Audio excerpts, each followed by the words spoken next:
Wow. Welcome to Targeted, the show for masculinity and success.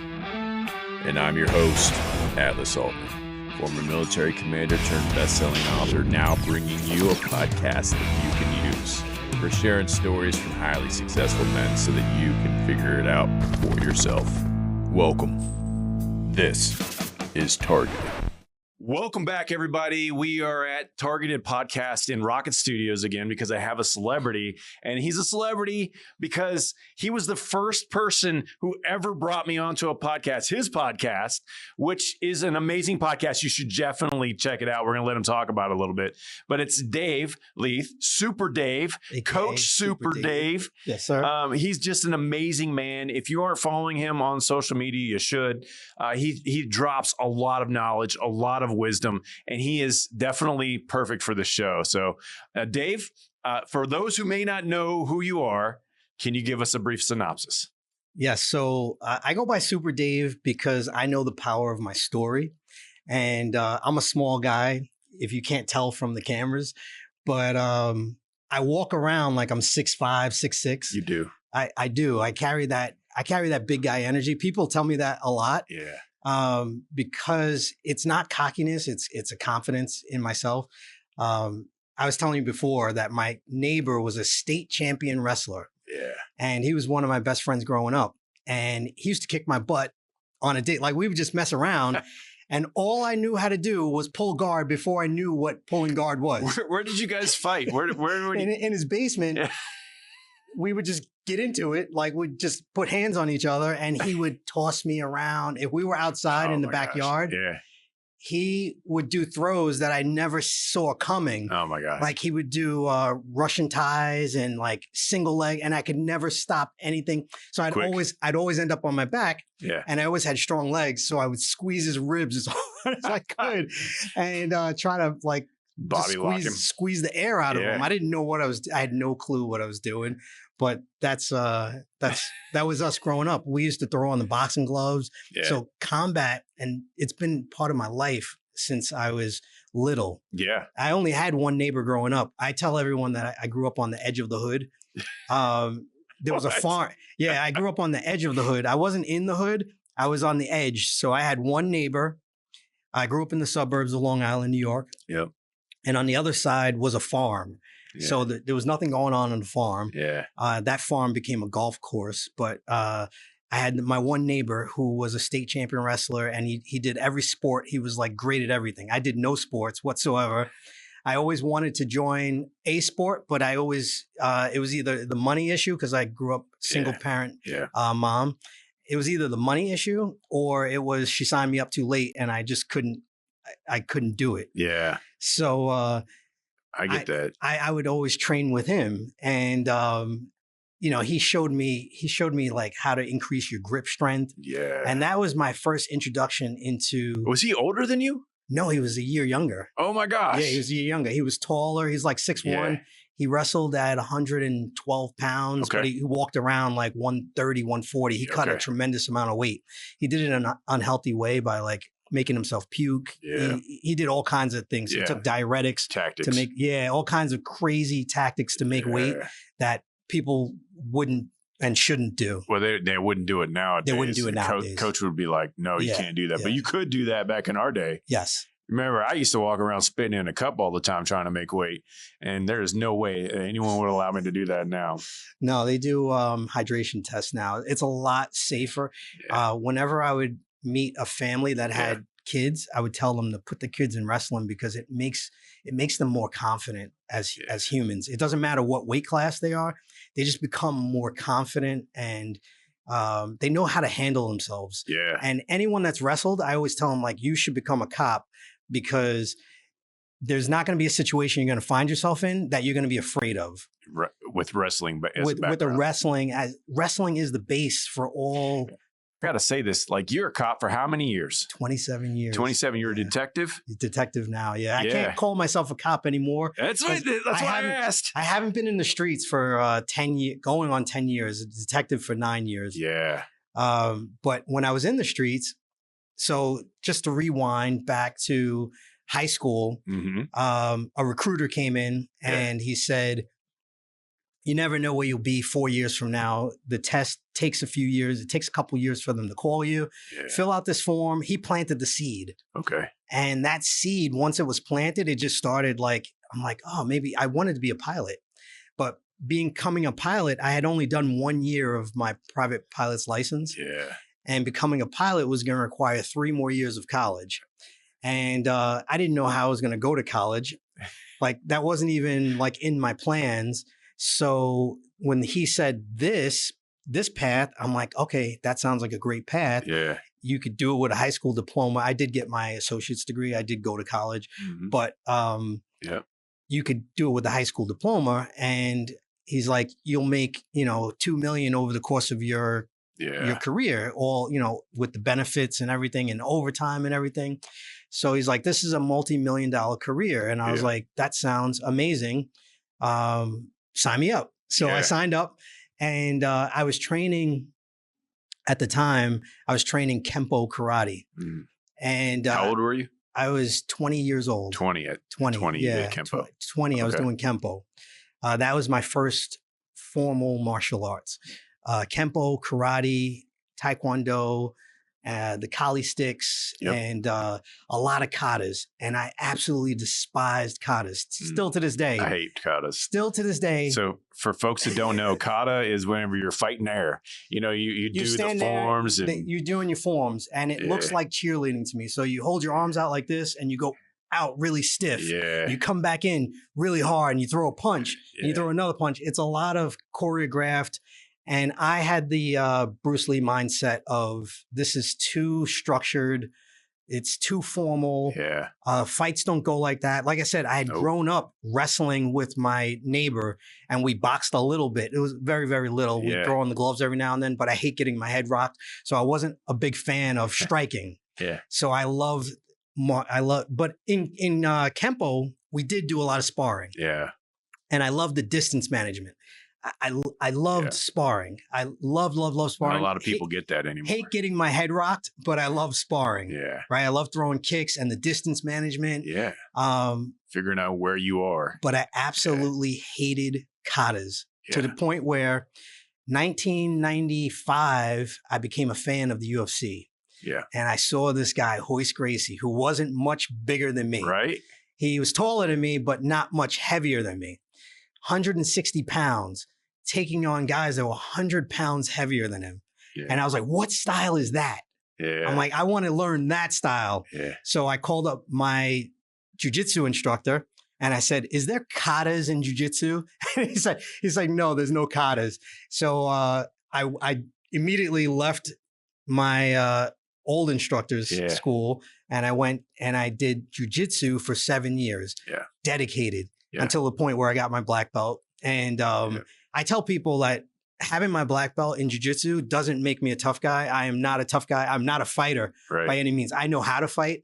Yeah. I'm not a fighter by any means. It just means that I dedicated myself to something. I put in the time, and that's all it means. It means that I'm able to commit to something.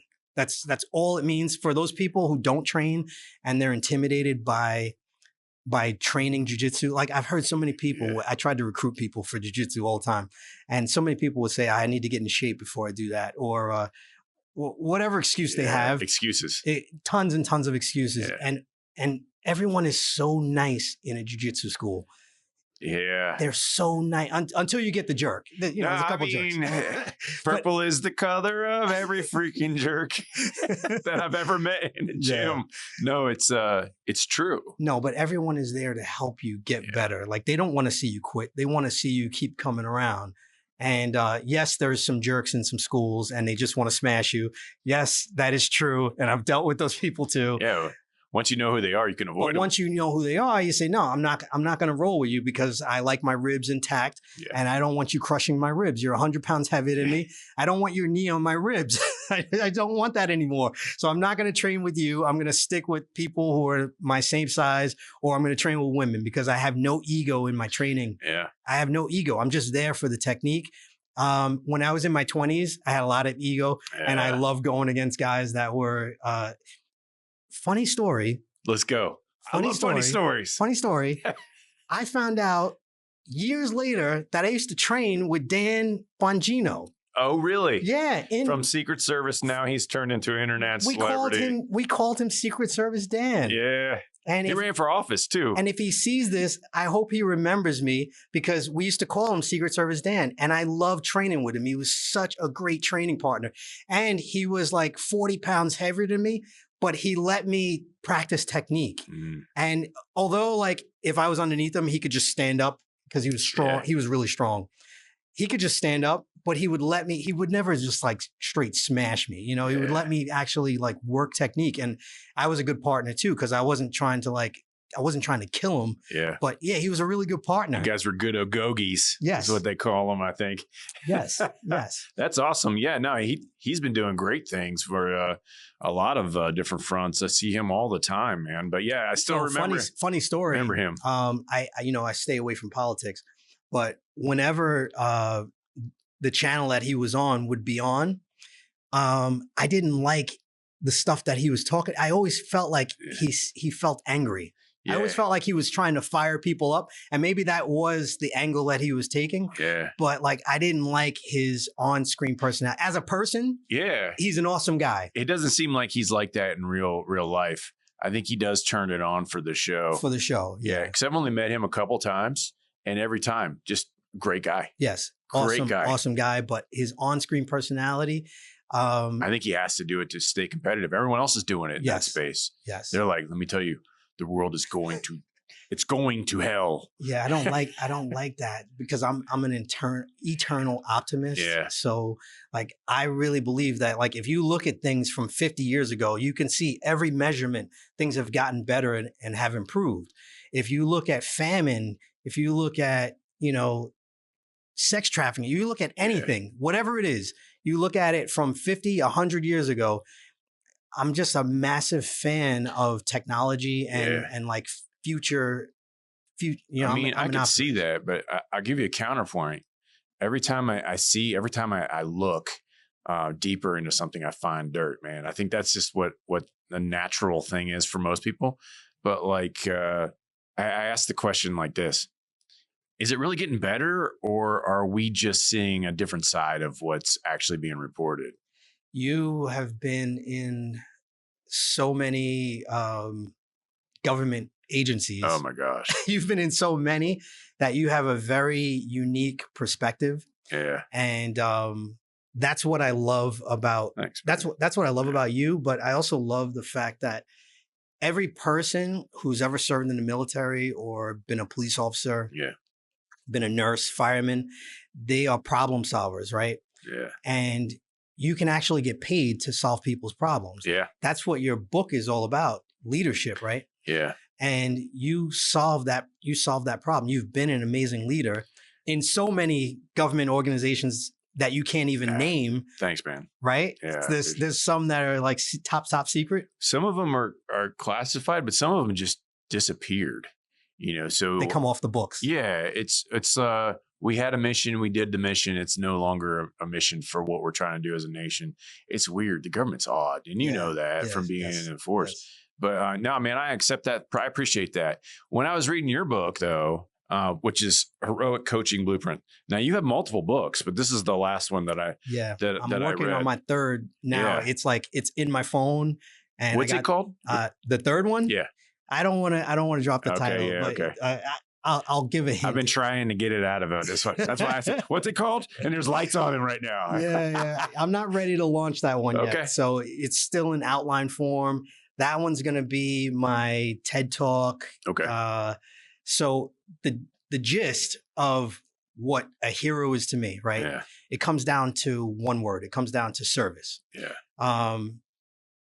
To rewind back to my origin story and back to when I was a child. My mother was a victim of domestic violence, where I was like 9 years old. I walked out and we had a trampoline in the living room. And she was sitting on it, and her boyfriend at the time was holding her wrist. And I walked out of it was probably like midnight around that time. I walked out of my bedroom, sleepy eyed, and I see my mom crying. And I was too little to do anything. And she's shaking her head, right? She's like, telling me not to come out, because it was like she could see me and he couldn't see me. So I went back into my bedroom. I'm like sitting on my bed. I'm crying and I'm trying to figure out like what I could do. This is before cell phones. Yeah. So, the phone is out in the living room. So I climbed through my bedroom window, first floor, single story house. I Yeah. go to my neighbor's house in pitch black, in my pajamas. And I knock on the door and I say, we need to call the police.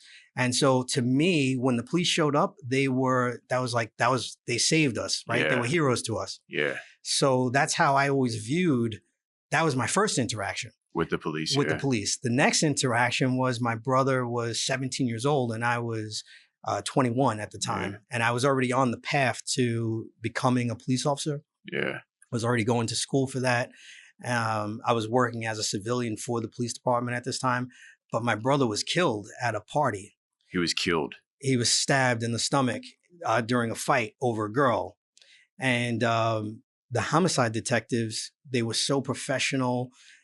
They comforted my mom. They comforted me. They explained the law to us. And I kind of understood why he wasn't being charged with murder, because it was a manslaughter, because it wasn't planned. Yeah. The guy got 6 years, and I follow him. I won't say his name, but I do check on him from time to time to see what he's up to. And he became a chef, and he has a daughter, and he's like living his life. And How does that make you feel? when I was younger, I used to have a certain dark fantasy. Yeah. That those emotions have left me.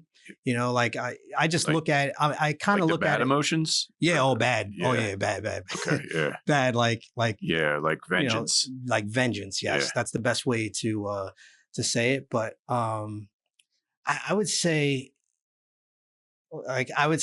that I have so much love in my heart. I actually work in hate crimes now, Yeah, which is you funny. do. Which is a funny thing. But I have so much love in my heart that I wouldn't let myself be sucked down to that level. Yeah. All of my coworkers, they all came to his funeral, and they supported me at that time, Yeah. which is like one of the hardest times in my entire life. That was like, first dealing with the trauma of that domestic violence incident, and then the trauma of losing my brother. That was like the hardest thing that I could ever deal with. So when I became a police officer, I wanted to like show up at someone's time of need and be like that knight in shining armor, Yeah. per se. One time when I was driving in the police car in uniform, I just did a simple U-turn. And because I did that U-turn with my lights on, the woman at the intersection, she paused to see what I was doing. And as she paused, an SUV came barreling through the red light and would have taken her out and myself as well. Like she had to it was another female, had to swerve around us. And that female ended up being a cop's wife, because I caught up and I pulled her over. And of course I was testing her and everything. But you were testing her because you didn't know what to think. I mean, I didn't know what to think. And, I ended up calling her husband and like, hey, just to let you know, your wife almost killed the family. Wow. She had like two, I remember to this day, she had like two little blonde daughters in the back seat. And I was like, she almost took this family out. Yeah. And that woman was crying and she was like, oh my God, because she's like, you were our angel tonight because you had your lights on and you did that U-turn. I paused. She had the green light and she could have went, but she paused just to see like what I was actually doing. Yeah. And I was just doing like routine patrol, just doing a U-turn. And that feeling of being someone's protector, that idea of the shield, it fills me. It fills me with so much pride. And then I wanted to go to narco because narco's sexy. Like I wanted to grow the beard out, right? Yeah. Like you, right? I wanted to have a nice beard, maybe pop in some gold teeth and just like look and just wear Just be the part. just wear a hoodie all the time, right? And just look like a completely different guy. Yeah. Right? Wear sneakers and a hoodie. And the idea of narco sounded sexy. But when I got promoted, when I got the phone call, They were like, yeah, congratulations, you're going to special victims. And I was like, oh my God.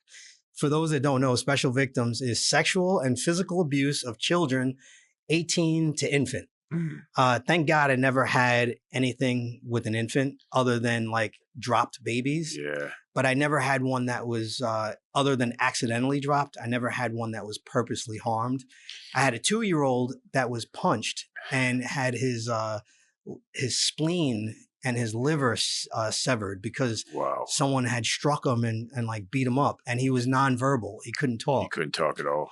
Yeah, so that was a couldn't really talk because of the punch or before the punch. Before the punch, he was just he couldn't even tell me like who did it to him, and that was one of those cases that was extremely frustrating to work on. I tell people that special victims, like anyone could actually do it, and they're like, oh, I couldn't sit across from a pedophile, and I say it's actually more about the victim. Yeah, you want to do a good job for them. Yeah. Like after you meet with the victim and you hear their story of what happened to them, you want to do a really good job. So it's just like trying to be a high ticket closer or, you know, like a salesperson. I mean, you want to build rapport with the person and you want to get them to tell you what happened. And in your mind, you're like, I got a guy to cry and tell me what he did to his own stepdaughter. Mm-hmm. And like, once he started crying, I was like, I got him. Yeah. You know, I'm like, I got him. You broke him down into an emotional state where you'll share. Yes. Yes. And it's about rapport. It's not about yelling at people. Right. You know, it's not about. It never works. No, it's not about, yeah. But I bet you want to yell at them sometimes. There was a few. Yeah. There was a few. Did you ever just get angry and just like, I got to step away? Only with a guy, and this wasn't in special victims. This was after special. I did 2.5 years in special victims. Then I did 6 years in the general squad. Okay. Handling drugs, guns, robberies, burglaries, things like that. All right. Just general felony crimes. There was a young guy who was extremely entitled, and he was telling the cops. I was in suit at this time. Did he exude entitlement? Well, not only that, but he had his feet up on the desk. Oh no!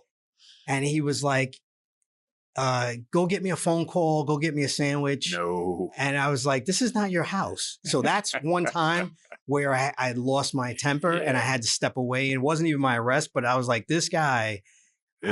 I'm like, this guy, like that was the one guy that like I wanted to drop some elbows on, sure. Like, you know, throw some knees at. But, you know, I remember in the police academy in the city, I was in the city for 5 months and I didn't finish that academy because I got called for my next academy, the better job.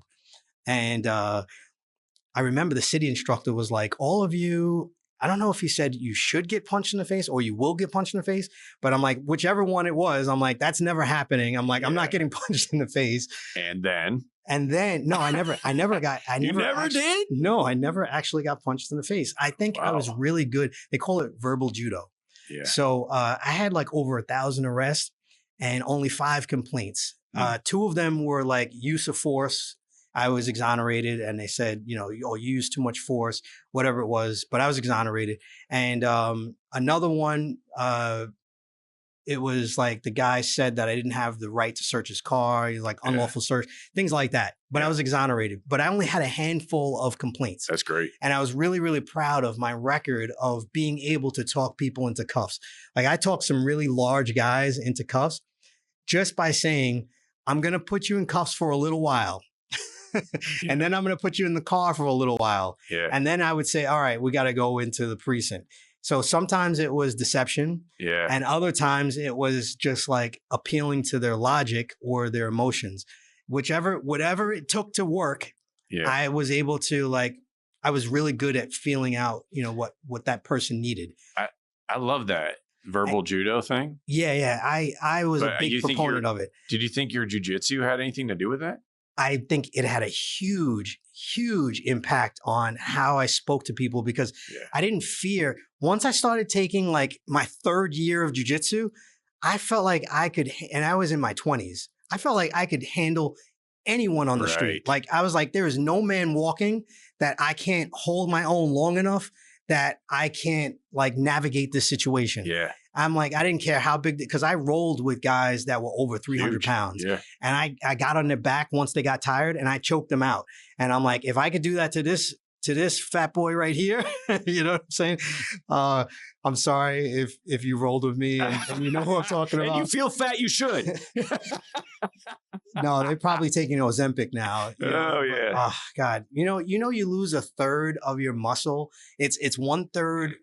No, it's 2/3 muscle, 1/3 fat. It's like the wrong ratio of like the I don't know anything side about effect. that one. I know you don't know anything about that. Yeah. But the side effects of Ozempic and all of those weight loss drugs, this is just a PSA for those people who are considering it or are taking it. Look into it. They're really, really bad side effects, and it's meant for diabetics. It's not meant for what people are using it for. It's not meant for losing weight. But back to the story of me being on the streets. So I believe that the reason why I could talk people into cuffs was because I stood with an imposing presence. Like I would stand in the Superman pose. Yeah, Superman right? pose. And I would just say, this is how it's going to go. And I don't want to get physical with you. I'm begging you. If I had to beg, I'm like, listen, I don't want to get physical with you, but if that has to happen, that will happen. And then you're going to go to the hospital. And if you send me to the hospital, it's going to be extra bad for you. Right. You know, like where do you think this is going to go?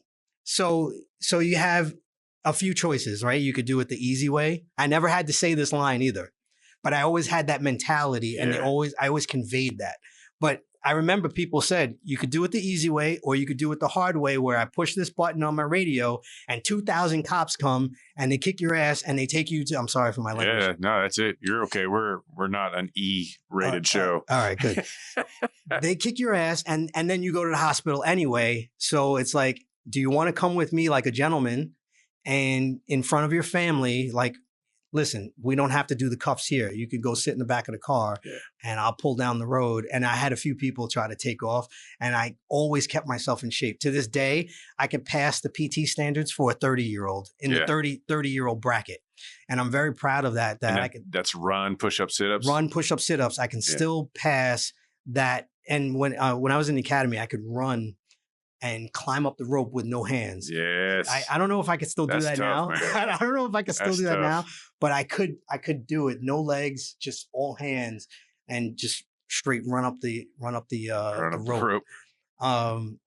Where was I? So I was saying, I always could convey that. And it was 100% the jujitsu. After 3 years of training, I felt invincible. So I had all my tools on my belt. The mace, the taser, which I loved, and I had the gun, obviously, which I only had to draw out 3 or 4 times. Oh, we're going to talk about that. In my entire career. I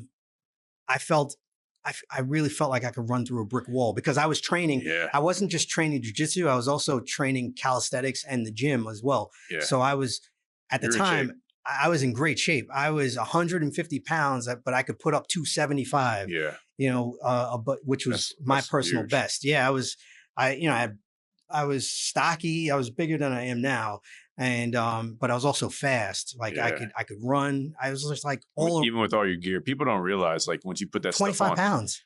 I could do pull-ups. It does slow you down, but I could do pull-ups with that 25 pounds on.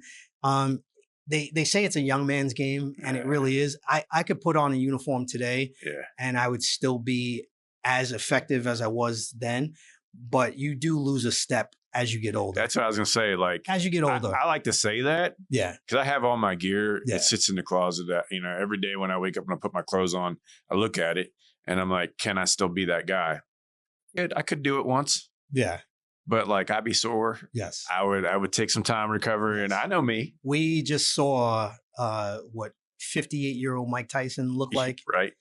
It's like when I saw him walking in with the knee brace, I was like, oh God, this is not going to be good. Oh man, I was like, this is definitely rigged. And I was a as soon as he walked out, I was like, massive his fan. face. I know. His face don't. He didn't look like he didn't want to be there. Yeah. He didn't look like he wanted to be there. He was. He had the knee brace on. He was limping out. And I was just like, oh God, I'm such a fan of Mike Tyson. It was so disappointing to see. Oh my God. It was so sad to see. It was disappointing. And in his training videos, he looked good. He looked like he was going to be the Tyson of old. Oh my god! And we got about 30 seconds of that. Yeah, I mean, honestly, The there's first a round. lot of speculation on this fight.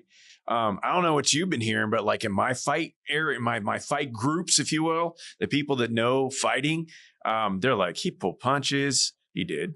Yeah, he stepped back. He gave distance, which he did.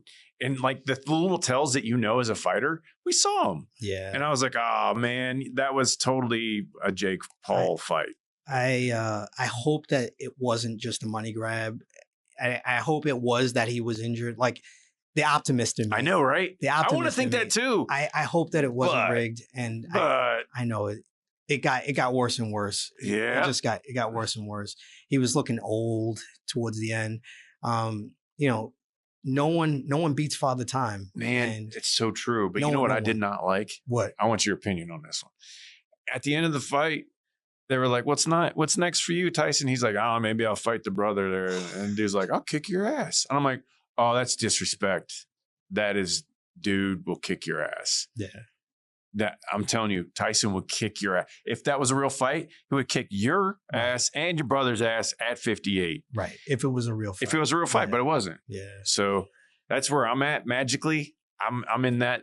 I'm a big Tyson fan too, man. I grew up Yeah. with him. Yeah, me too. Just the mentality of Tyson is gonna defeat the guy who danced in TikTok videos at 13 and do whatever he did, become popular.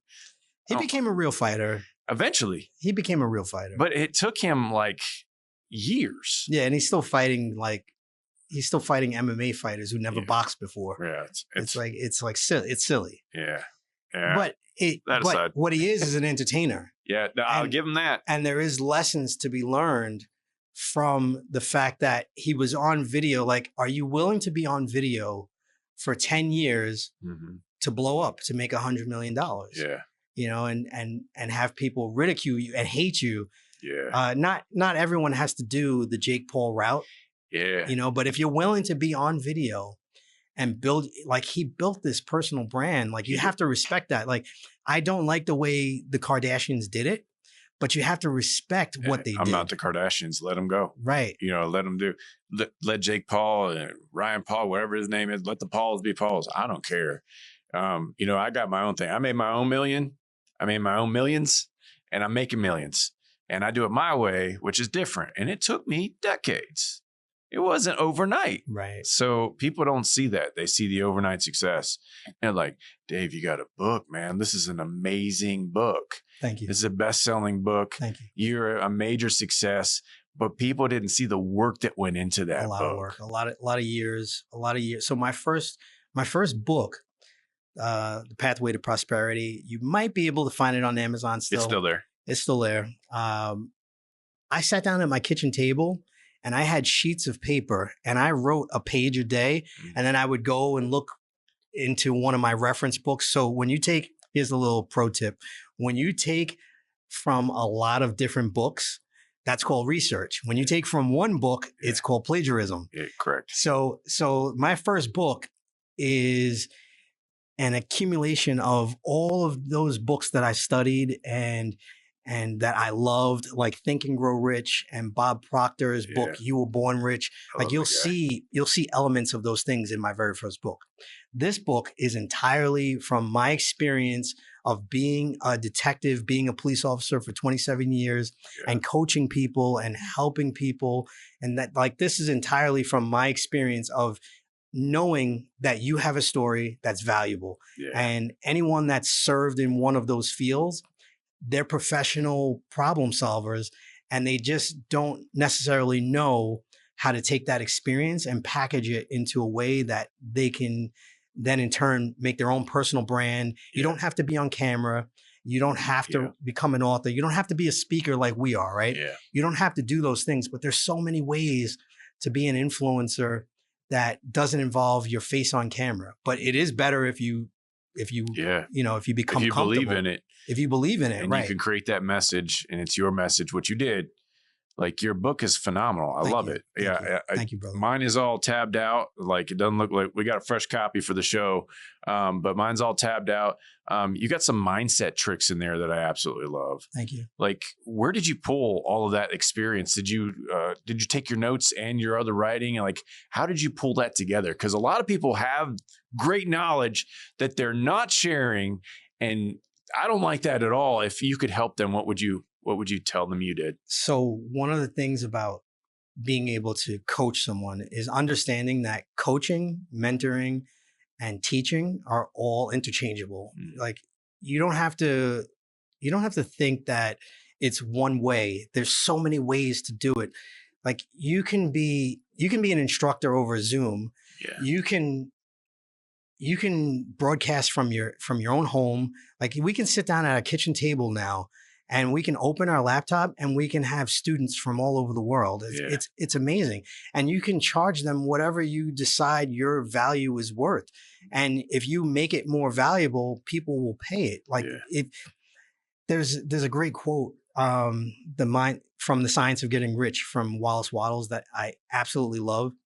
And it's, if you give more value than you ask people for in money, in actual cash, you will forever be rich. Because like if you're giving away something that someone knows, like if I gave away a year of my time to someone and I'm like, that is easily worth $12,000, right?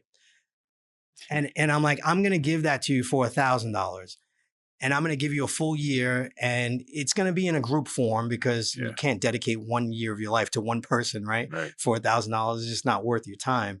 But if you said that, people would understand like, that is actually extremely valuable. Like I want to learn how to have a great podcast. I want to learn how to write a book. I want to learn how to be a speaker and get featured on shows such as Targeted. Like this is amazing. Yeah, I'm so happy to be here. I apologize before we went live because I said I'm smiling all the time. Like happy really is my baseline. Oh, I love this. I love the quote. And the quote speaks to exactly why we're here together, man. And we've been talking for years now. But my first podcast ever was Super Dave's podcast, The Hero Academy. The Hero Academy by Super Dave. And he's like, he pushed it out there. He was very patient with me because we had technical problems at the beginning. Like if you're starting the journey, just start. Yes. And if you get somebody like Dave, who's going to be, he's like, all right, do you have a microphone? Remember that? You're like, do you have a microphone? I'll send you one if you don't. We'll get you on camera. I'm going to use these platforms. Are you familiar with what do you want to talk about? You know, these type of things that we all have that now. But you don't really start with that. That's why the journey is so important. But you do coaching, you're an author multi-times, you have lots of success in there. And then you do speaking as well. But the podcast is, how's the podcast going? The podcast is going amazing. I'm playing with the idea of switching the format of, it was primarily interviews, and I think I'm going to go to more of a teaching format. I like it. 2/3 teaching and 1/3 I'll still do interviews because there's so many amazing people like yourself that I haven't gotten a chance to actually sit down with and talk to.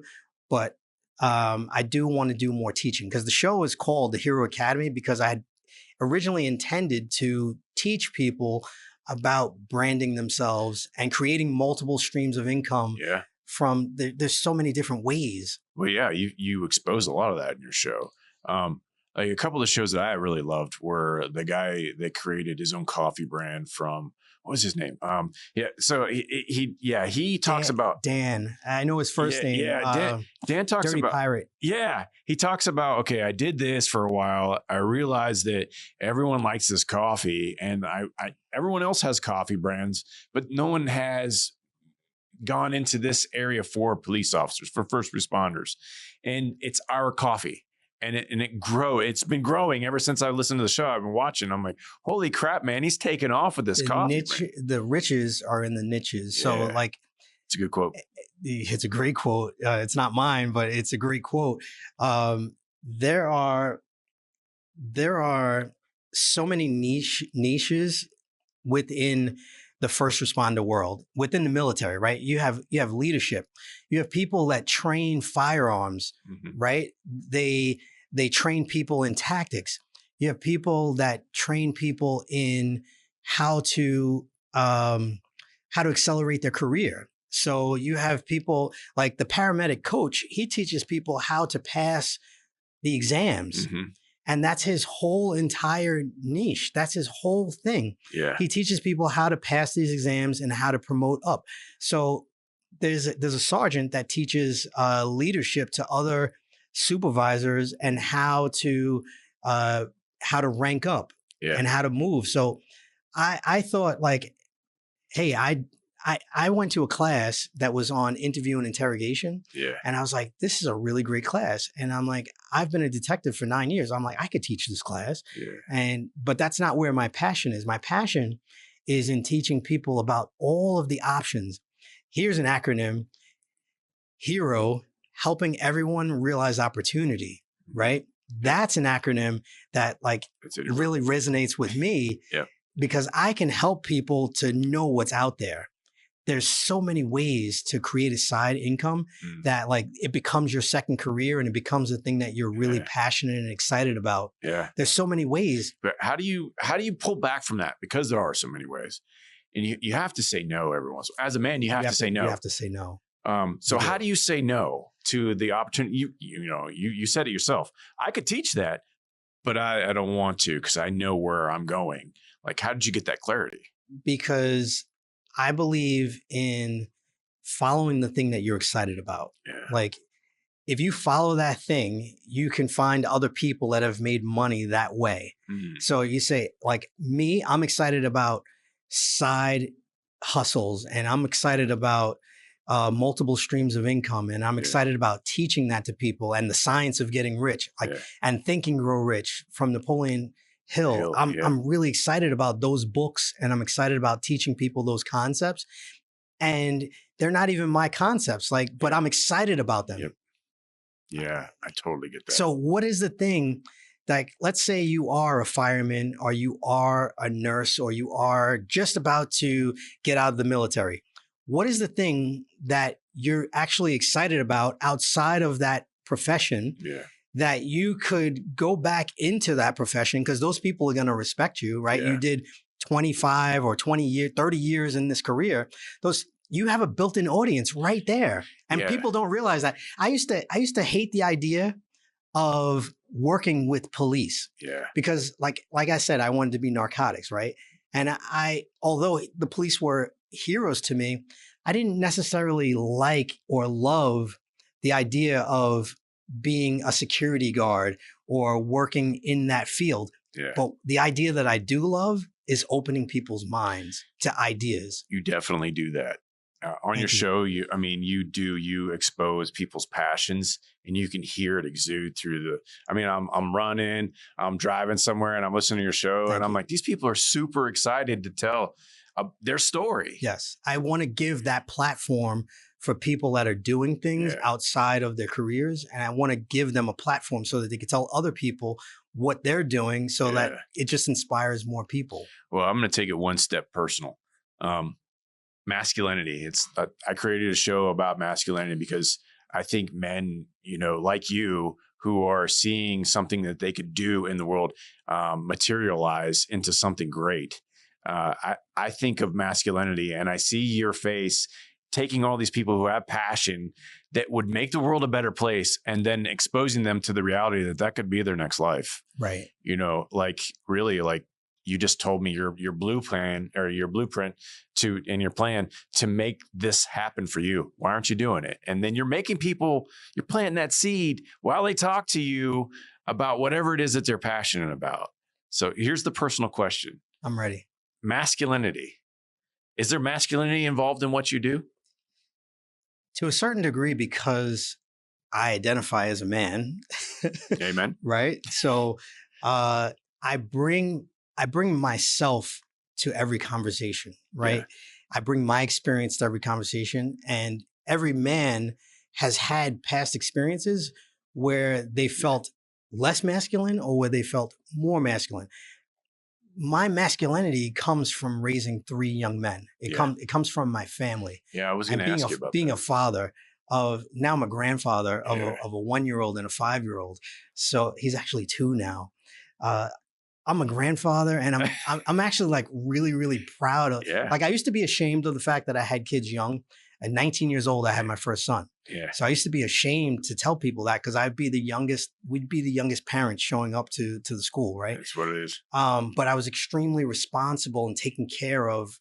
Like I wasn't Yeah. gonna be like my father and only calling on birthdays. Like that's not parenting. Yeah. So my masculinity comes from showing my kids the best version of myself. Like when I talk about the heroic coaching blueprint, heroic to me means being the best version of yourself, most physically fit, the most energetic, the greatest version of yourself. Yeah. And The example. the example. And the way that you become great is by serving more people, not to get religious.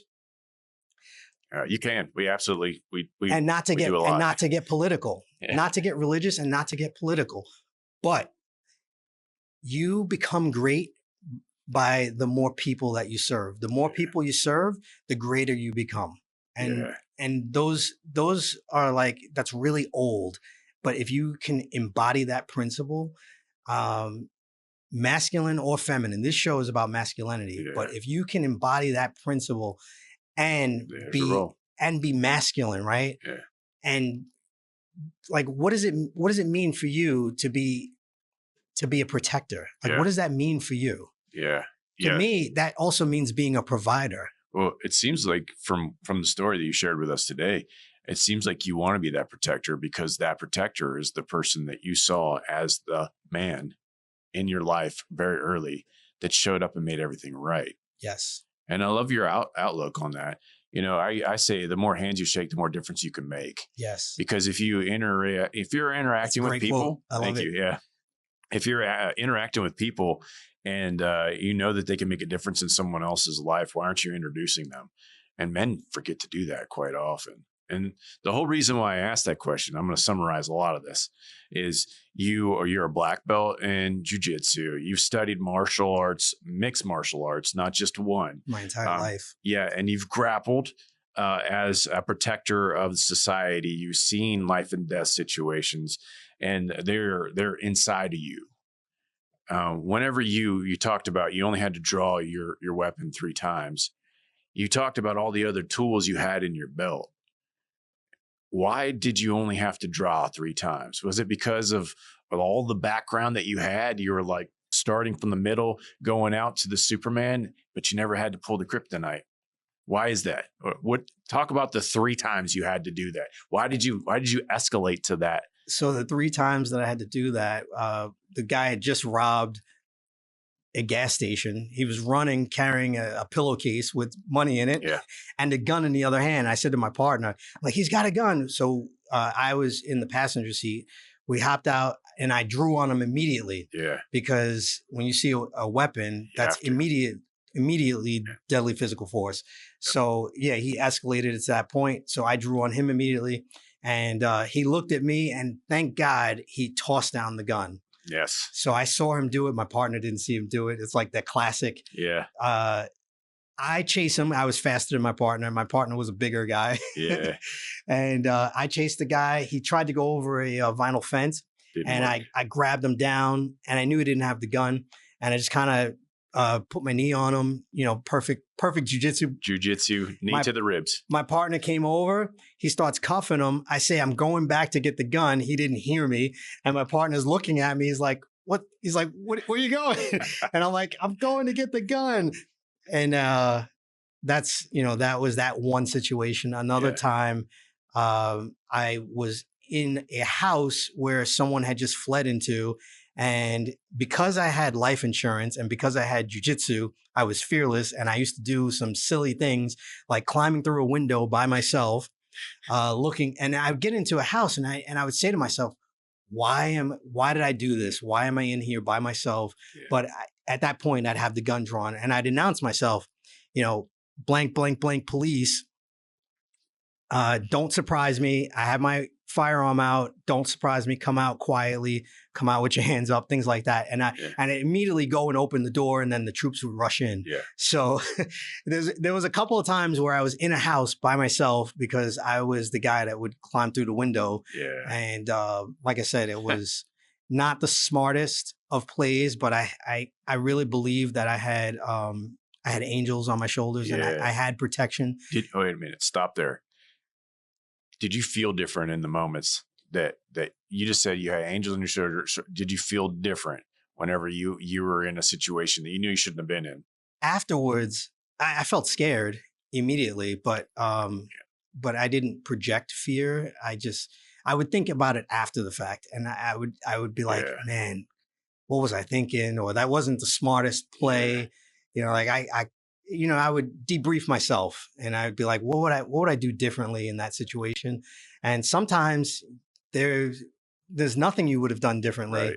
Like you just had to act, and you got lucky, or you got blessed, and you had those angels. Did I feel differently? Yeah. Only afterwards. Only in reflection. Yeah, I didn't process it in the moment, but I processed it later. And I tell that story quite often, and people are like, how do you know God's real? I'm like, the way I felt like whenever my life was in danger, I felt different, but I didn't realize I was feeling different. I just acted scared. I was scared too. Right. Like you get fear, but it's how you act in that moment that's that courage. makes action in the place of fear, right? Yeah, and the difference between courage and stupidity is often the outcome, right?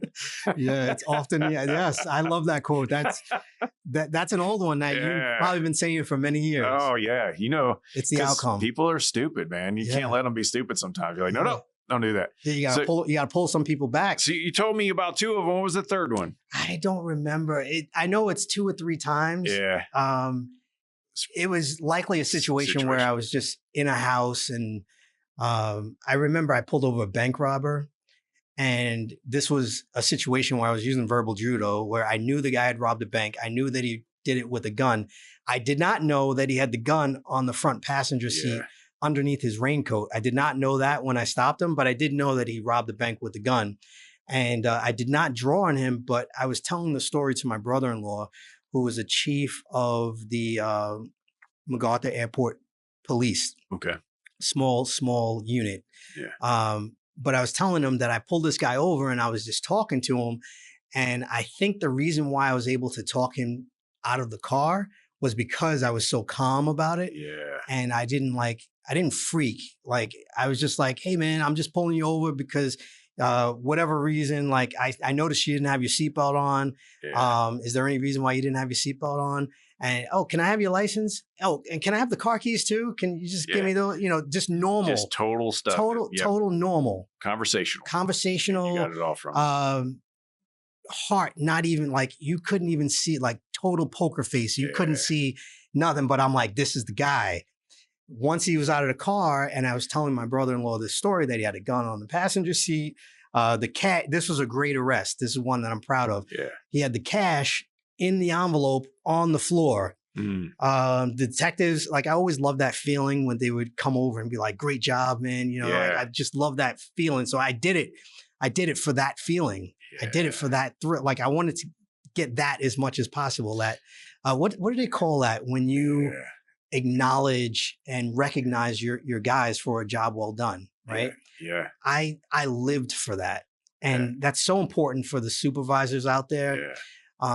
Acknowledge your guys' hard work. Like when a cop would come in, when a cop would come into the precinct and they'd have a decent arrest, but like another detective was giving them a hard time about the way they did the arrest, I would just say, hey, I know you're out there trying.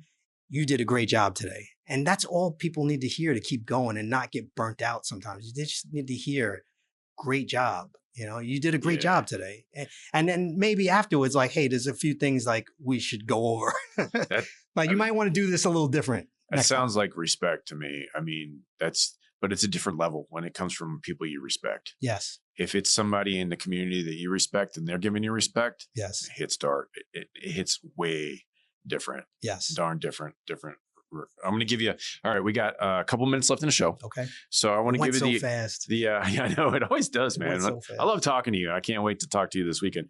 So thanks for coming to the studio. If you had some wisdom that you would impart on a younger version of you or youth today, specifically men, what would you want to share with us? Specifically men, I would say the way you package yourself, and that includes your fitness. I remember being in short sleeve shirt, standing on a street in Long Island, New York.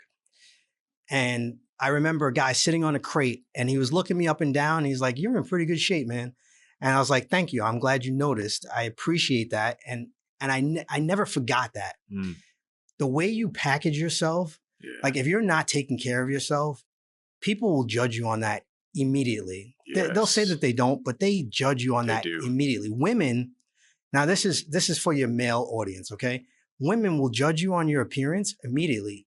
I heard a stat once that women judge a man by whether or not they would actually have sex with them. Mm-hmm. And sometimes it's subconscious and sometimes it's consciously, right? Yeah, I've heard that. I've heard that as well. So if you don't present yourself well, like don't look sloppy. Yeah. Even if you're just running out very quick, like if you're gonna wear a sweatsuit, make sure it's coordinated, right? Don't look sloppy with food stains on it. Don't be out of shape. Don't be a fat bastard. Like if you can get yourself in shape without using Ozempic and those other drugs, start doing that. There's tons and tons of people that will train you online. They don't have to come to your house. There's people that will come to your house and you can pay them thousands of dollars and they'll slap the food out of your hand and they'll help you go shop. There's people that will help you go shopping.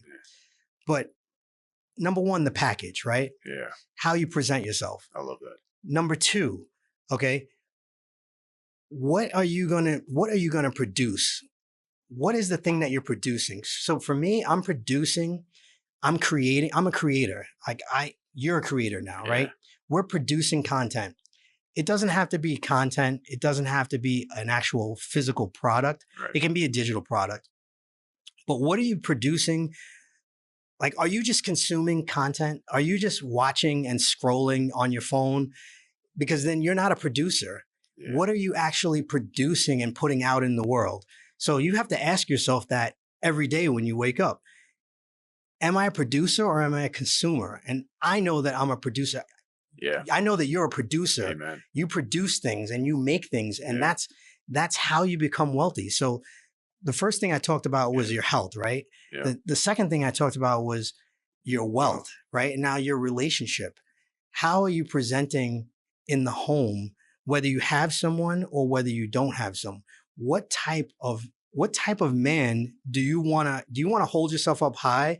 Do you want to say like, I'm faithful to her when I have her? Yeah. Or are you the type of guy that like, if I know that you're cheating on your wife, how can I really, really trust you? If I know that you're out there flirting, like it's cool to be a gigolo for a short time, right? But if that becomes your identity, and that's who you are, like how can I honestly trust you with anything if the person who you spend the majority of your time and you're supposed to have their back, if they can't really trust you, then how can I as a man trust you as another man? I remember someone giving me that lesson a long, long time ago. And it's not to say like, listen, we're all tempted. It's not to say that, hey, if you've ever made a mistake, but if you become a habitual cheater, like, and that becomes your identity, then you have to take a look at that and you have to maybe work on that thing because that is how you're going to kill every relationship in your life. Yeah, that's great. Health, wealth, and relationships there. Those are the three things that like you can train people on and you can give advice in based on your history and based on your experience and your role in whatever it was that you used to do in your prior life. That's what you can help people with. It's not complicated. It's really not. No, it's not. It's not. All right, Super Dave. We're out of time now. But I'm definitely going to have you back on because I have many more questions. I can't wait to come back. Yeah, I always love talking to you, man. And now we get to share it with everybody instead of just holding it on. Because, we've had a lot of these conversations where you're like, how did you make millions? I'm like, I'll tell you, this is how I did it. And he slipped up and posted the house on Instagram. And I'm looking at the house. I'm like, this thing is a mansion. I'm like, this thing is incredible. I have a big house, but not that big. Yeah. Like your house is like 3 times. It's literally, for your listeners, it literally is a mansion. And I was like, I gotta ask, where did the money come from? It's a lot of kids. A lot of kids. You got a Brady Bunch in the house? Yeah, no, we have 5 kids in the house. That's amazing. God bless. And my future wife, she's phenomenal. She's got a great job too, but we're trying to get her away from that. I hope her employer's listening to this, because we have some big things that are coming up in the future, and this is just one of them. Podcasts are amazing. I talked to Ted to say they're going to replace books. So not only do we have books, but we also, both of us have podcasts, because we see the future of that. Yes. Most people like to listen now. If you have an audio book, that's great, but like podcasts are it. So thanks for being on my show. I am so incredibly honored that you invited me here. Like I really do feel like a superstar. I get the A-list treatment. And when you said you have the stars come to the studio, this is it. And you told me multiple times, and like, you don't know how good you make people feel. People don't remember the things that you tell them. Yeah. They remember how you make them feel. And you do a great job of making people feel amazing. And I want to thank you for that. Thanks, man. That's a John Maxwell quote. I accept that, because I love John Maxwell. I think he's a good friend that I'd love to keep in the circle of people I talk to. But I've only talked to him a couple times. Well, where can I find you? You can find me on LinkedIn, David Leath. On LinkedIn, Coach Super Dave on Instagram, Coach Super Dave, the number 1. The website is davidleath.com. And you can find me on Amazon, Heroic Coaching Blueprint. The podcast is The Hero Academy by Super Dave. So I'm out there. If you look for Super Dave, you might find Dave Osborne, but you might also find me. And, there's only one of me. And everybody in the podcasting world knows Super Dave. Everyone I talk to who has a large following is like, oh, you know Super Dave. I see you connected on LinkedIn. I'm like, yeah, I do. He's a great friend. So I can't say enough thank yous. Thank you. Amazing time as always. And for the listeners, this is Targeted Podcast.